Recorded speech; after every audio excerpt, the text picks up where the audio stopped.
Tiap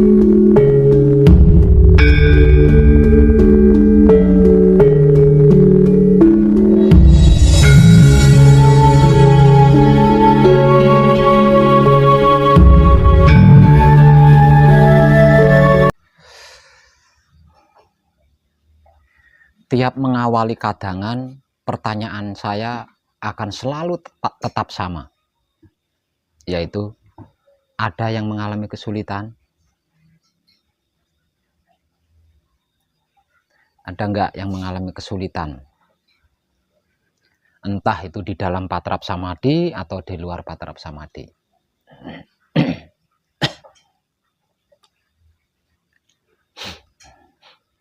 Ada? Enggak ada? Enggak ada yang mengalami kesulitan? Enggak ada? Enggak ada.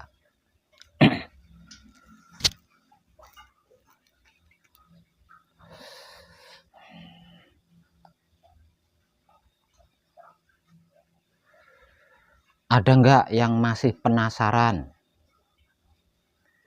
tentang kadangan kita malam kemarin soal seks atau senggama? Ya, ada yang masih penasaran? Enggak ada juga. Kalau enggak ada ya saya tak masuk kasebo lagi.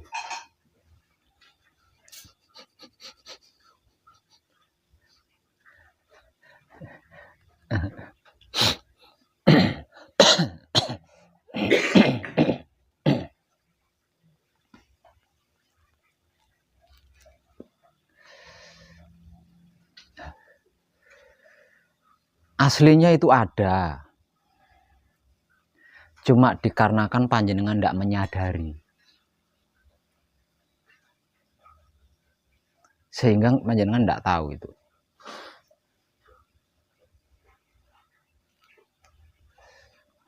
Kenapa saya katakan seperti itu? Diam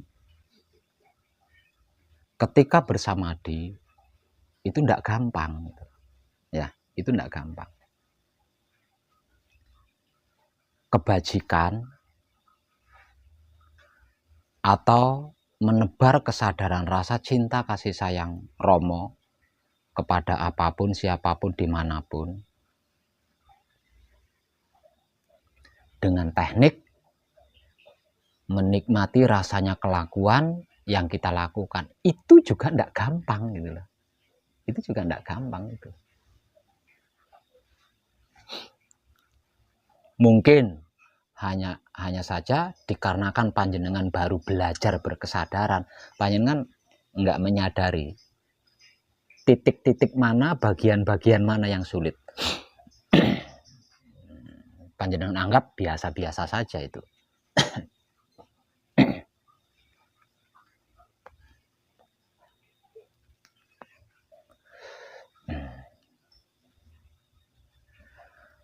Secara hidup, diam ketika bersamadhi itu adalah penentu dan kendali.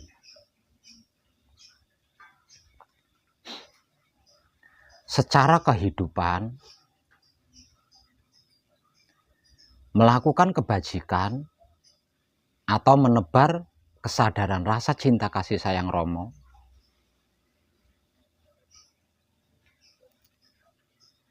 itu juga kendali dan penentunya.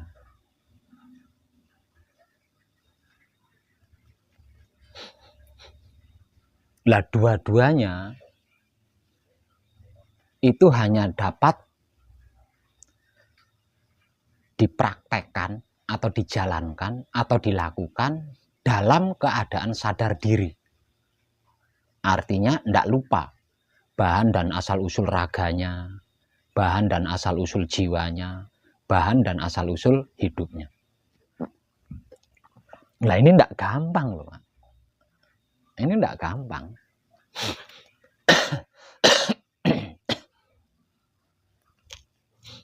Dikarenakan kita belum terbiasa di situ.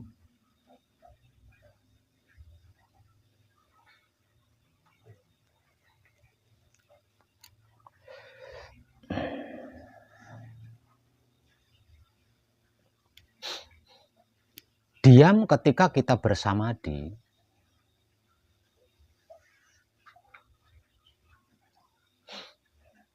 Apapun itu tentang Tuhan, kita akan bisa mengerti dengan baik. Kita akan bisa memahami dengan baik, kita akan bisa mengetahui dengan baik. Jika tidak, bisa dipastikan pasti tidak baik. Karena apa? Karena Tuhan itu, yang dimaksud Tuhan itu lembut, lembutnya lembut. Halus, halusnya halus. Kita sangka merah, belum tentu merah dia. Karena dia bisa menjadi hijau. Kita anggap baik, belum tentu baik. Karena dia juga bisa menjadi jahat. Sebab karena itu, Tuhan disebut sebagai gaib. Karena tidak bisa diprediksi. Tidak bisa dikira-kira, tidak bisa disangka-sangka, tidak bisa diduga-duga. Juga tidak bisa dipolitiki, itu tidak bisa. Didekte, tidak bisa. Jadi, hanya ada satu jalan untuk menghadapi Tuhan, yaitu diam. Kalau kita tidak diam, kita akan terkecoh. Karena apa? Karena Tuhan adalah maha segalanya.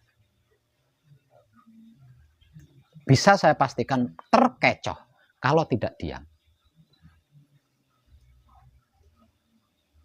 Jadi, agar supaya tidak terkecoh, hanya ada satu cara, hanya ada satu teknik, yaitu diam ketika berhadapan dengan Tuhan. Manakala kita diam, maka apapun itu, maka Tuhan sendiri yang melakukan. Kita tidak ikut melakukan.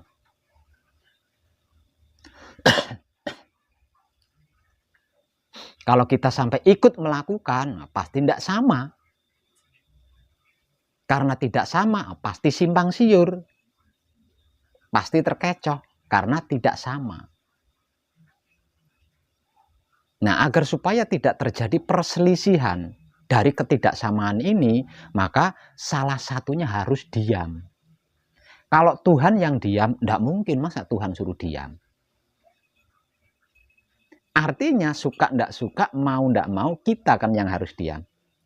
Karena Tuhan tidak mungkin diam. Kalau Tuhan diam, kacau semua dunia. Kalau Tuhan yang diam, kacau. Agar supaya tidak kacau dan Tuhan bisa melakukan apapun sebebas-bebasnya dia, maka kita harus diam. Nah, ini tidak gampang. Karena kita terbiasa mengganggu Tuhan. Kita terbiasa ngerecoki Tuhan. Kita terbiasa ikut campur urusan Tuhan. Bahkan kita terbiasa merebut dan mengambil alih pekerjaan Tuhan. Disuruh diam, harus diam, kan tidak gampang.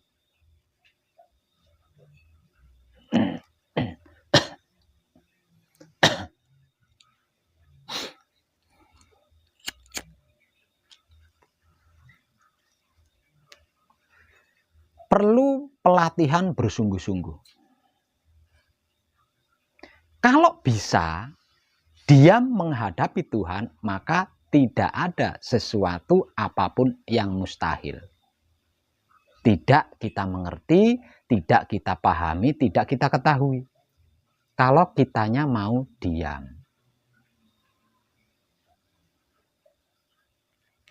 Tapi kalau kitanya tidak bisa diam, tidak mau diam, maka Tuhan yang akan diam.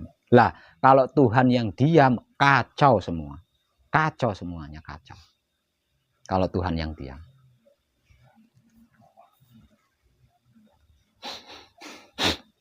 Artinya, diam ketika kita bersamadi setelah patrap, ini melampaui segalanya.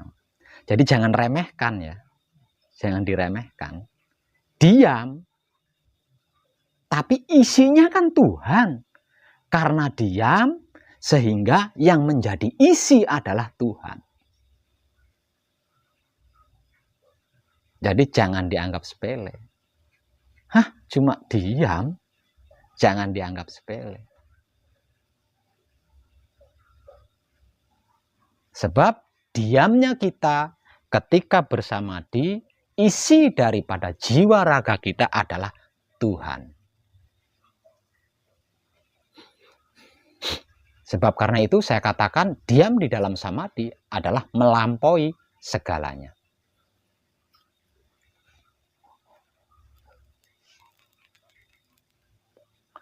Apapun itu yang kita belum mengerti dan kita tidak mengerti, yang kita belum paham dan kita tidak paham, yang kita belum tahu dan kita tidak mengetahui, akan menjadi ngerti, akan menjadi paham, akan menjadi tahu. Karena ada yang memberi mengerti, ada yang memberi pemahaman, dan ada yang memberi pengetahuan. Siapa dia? Tuhan itu sendiri. Nah, kalau pengertian, pemahaman, dan pengetahuan ini langsung dari Tuhan, ya nggak ada tidak baiknya. Nggak ada tidak hebatnya, itu nggak ada.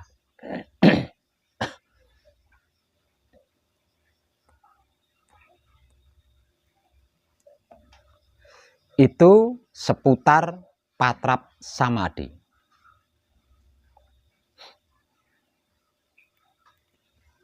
Di dalam laku. Di luar patrap samadhi, ketika kita bermasyarakat, ketika kita berbaur, adalah melakukan kebajikan atau menebar kesadaran rasa cinta kasih sayang Romo kepada apapun, siapapun, dimanapun, hingga sampai kapanpun. Ini juga melampaui seluruhnya loh. Seluruhnya terlampaui hanya dengan melakukan kebajikan atau menebar kesadaran rasa cinta kasih sayang Romo. Ini sudah melampaui.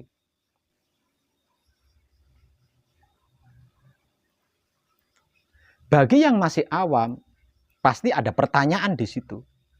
Padahal melakukan kebajikan atau menebar kesadaran rasa cinta kasih sayang Romo ini sudah melampaui seluruhnya.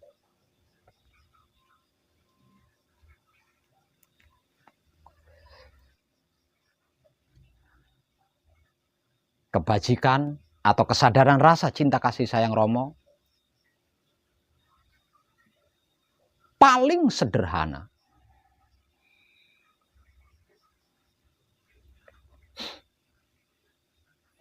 paling gampang, paling ringan, paling dekat, dan itu gratis. Tidak harus meneteskan keringat, bahkan tidak perlu mengeluarkan tenaga. Adalah menikmati rasanya kelakuan yang kita lakukan. Itu paling sederhana. Atau bisa dikatakan minimal. Paling minimal.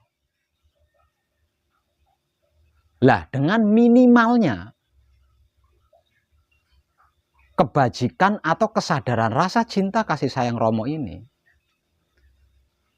sehingganya bisa disimpulkan tidak ada satupun manusia hidup yang tidak mampu melakukannya.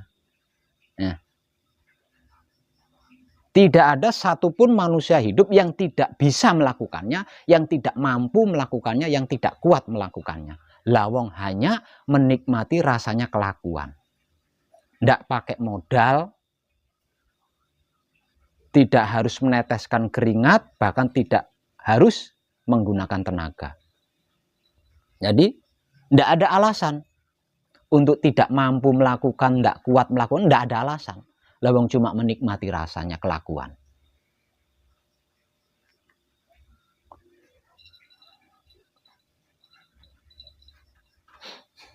Dan itu paling minimal itu. Walaupun minimal, tapi melampaui seluruhnya.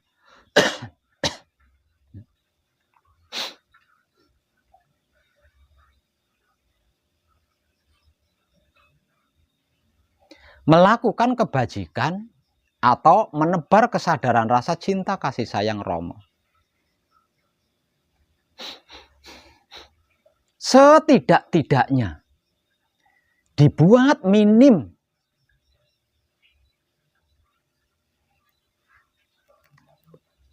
Yaitu menikmati rasanya kelakuan yang kita lakukan. Ini sudah melampaui seluruhnya. Sudah melampaui seluruhnya. Seluruh tentang apa? Seluruh permasalahan-permasalahan dunia. Seluruh permasalahan-permasalahan kehidupan. Nah, itu kendalinya ada di situ. Gemboknya ada di situ. Penentunya ada di situ. Kalau penentu spiritual atau penentu ketuhanan, apapun itu tentang Tuhan, apapun itu yang terkait dengan Tuhan, penentunya, kendalinya ada di diam ketika bersamadhi. Namun penentu atau kendali selain tentang Tuhan, yaitu tentang alam semesta seisinya, itu kendalinya atau penentunya ada di kebajikan atau kesadaran rasa cinta kasih sayang Rama. Lah, praktek daripada melakukan kebajikan atau praktek daripada menebar kesadaran rasa cinta kasih sayang Romo ini, saya buat minimal.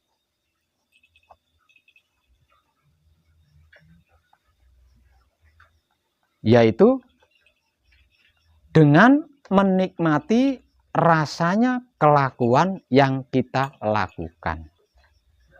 Itu minimal. Lah, dengan minimal yang saya sampaikan ini, sehingganya nggak ada alasan manusia hidup nggak bisa melakukan, nggak mampu melakukan, nggak kuat melakukan, itu nggak ada alasan. Lawang hanya menikmati rasanya kelakuan. Kalau dibuat maksimal, kalau menggunakan maksimal, mungkin ada sebagian manusia hidup yang tidak bisa melakukan dan tidak mampu melakukan. Kalau dibuat maksimal. Tapi saya tidak menggunakan maksimal, menggunakan minimal yang tidak bermodal apapun.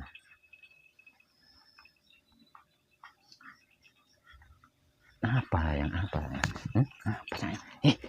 lagi kadangan. Nah, itu kan.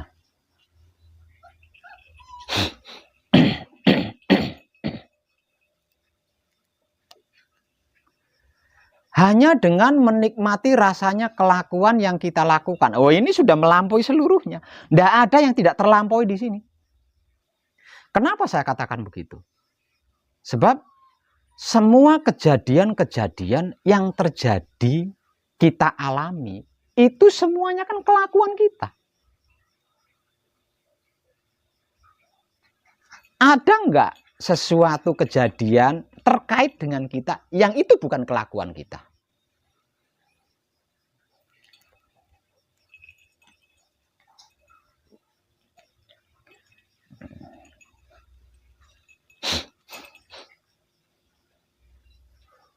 Semua kejadian terkait diri kita adalah kelakuan kita sendiri. Apapun itu. Tidak ada yang tidak. Lah, kita hanya menikmati rasanya saja. Kita hanya menikmati rasanya saja, bukan yang lain.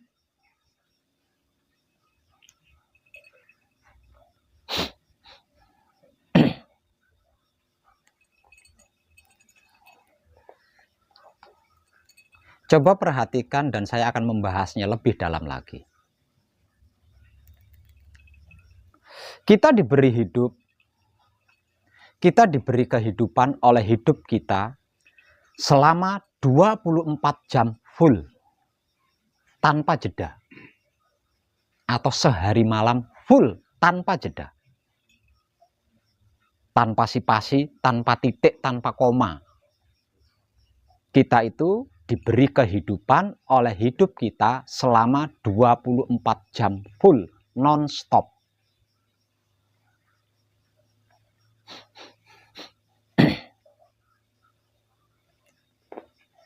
Satu itu. Yang kedua, tidak ada satupun pergerakan jiwa kita dan pergerakan raga kita yang itu bukan gerak-geriknya hidup.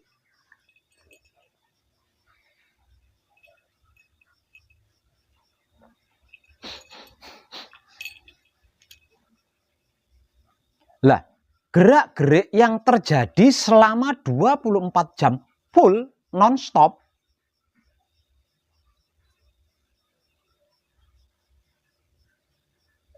ini sudah komplit, udah lengkap.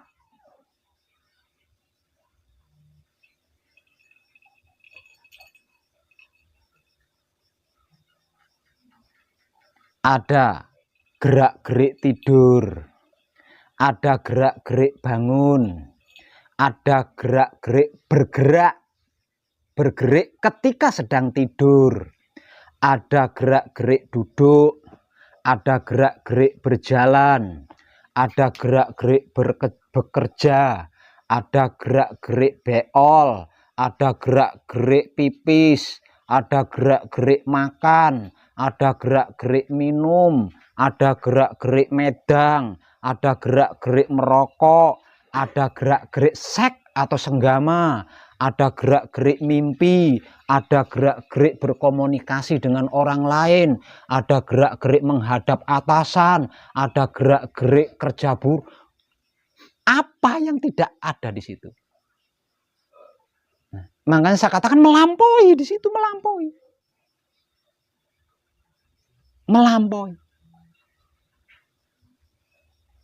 Jadi jangan dianggap sepele. Menikmati rasanya kelakuan yang kita lakukan jangan dianggap sepele. Sebab apa? Kelakuan kita selama 24 jam full non-stop. Wow. Kalau jenengan tulis satu persatu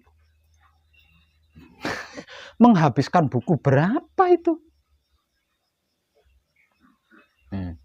Mata kita saja selama 24 jam full melakukan kedap-kedip ini berapa kali? Bisa jenengan ngitung. Hanya dengan menikmati rasanya kita mampu melampaui semua itu.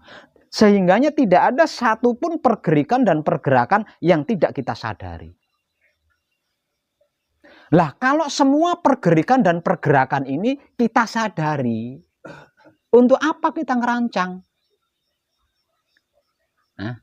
Untuk apa kita berencana? Prosesnya, hasilnya, bagaimana memulai, lawang sudah tahu.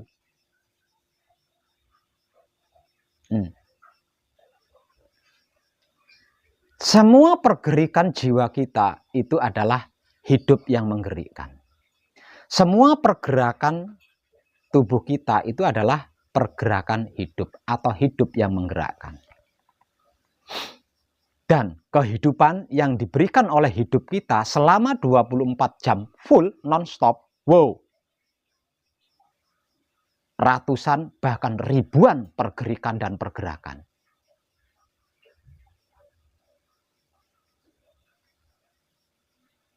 Semuanya itu harus berhasil disadari. Karena jika tidak disadari, bahaya. Kalau tidak disadari, pasti tidak tepat. Karena tidak tepat, jadilah masalah. Lah, yang namanya masalah ini, ujungnya adalah bahaya. Risikonya adalah bahaya.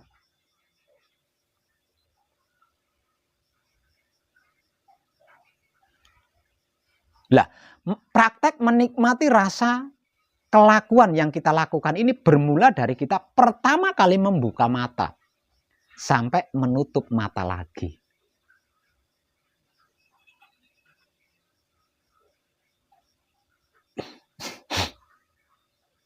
Jadi praktek menikmati rasanya kelakuan yang kita lakukan ini nggak ada yang nggak tersebut di dalamnya, termasuk seks atau senggama.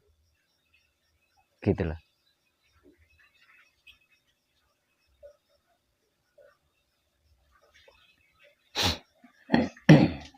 Jadi apapun itu ndak usah resah, ndak usah dirancang, ndak usah direncanakan. Nikmati saja rasanya, lalu perhatikan apa yang terjadi.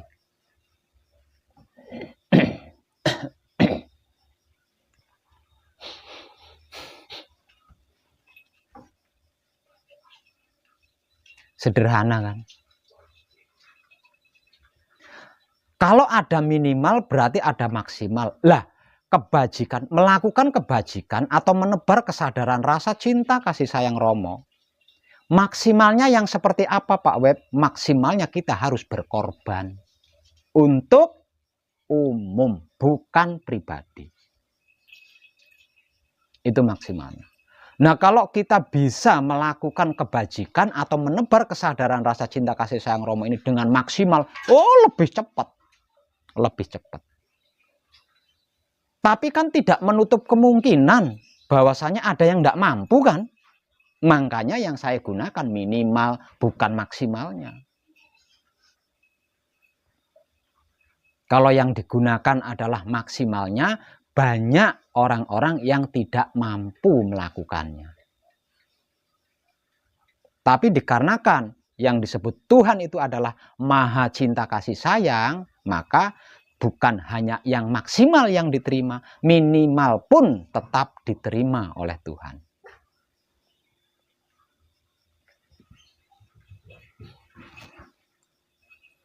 Berkorban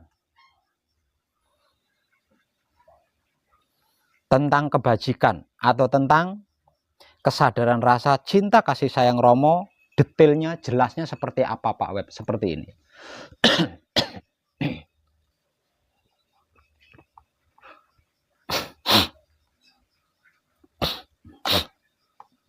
Semisal contoh, di kampung Panjenengan ada pembangunan jembatan. Lah, jembatan ini kan bersifat umum, bukan bersifat pribadi. Karena yang menggunakan jembatan ini kan ratusan, bahkan bisa jadi ribuan orang yang menggunakan jembatan. Kalau Panjenengan melakukan pengorbanan atas pembangunan jembatan itu, entah itu tenaga atau apapun yang Panjenengan miliki, berarti Panjenengan sudah melakukan kebajikan dengan sangat maksimal. Dan Tuhan akan membayar mahal. Tuh.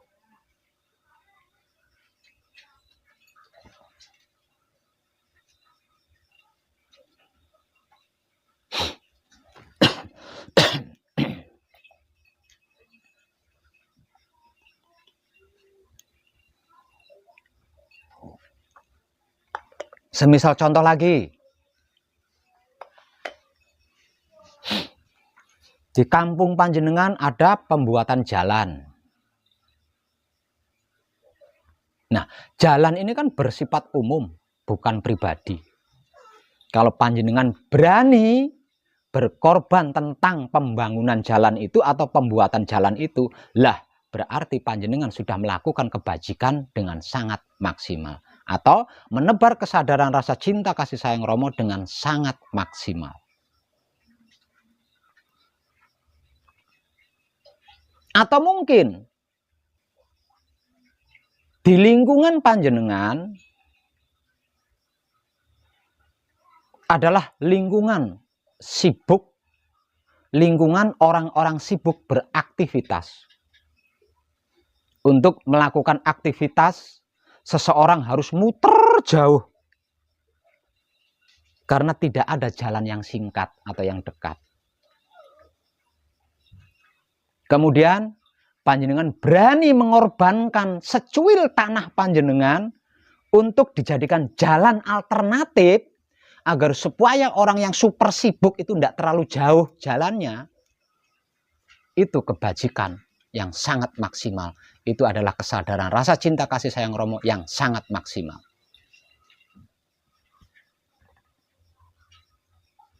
Jadi pada intinya kebajikan atau kesadaran rasa cinta kasih sayang Romo itu universal. bukan individu atau pribadi. Nah, kebajikan yang maksimal seperti ini kan banyak yang tidak mampu. Makanya saya tidak menggunakan. Yang saya gunakan adalah minimalnya.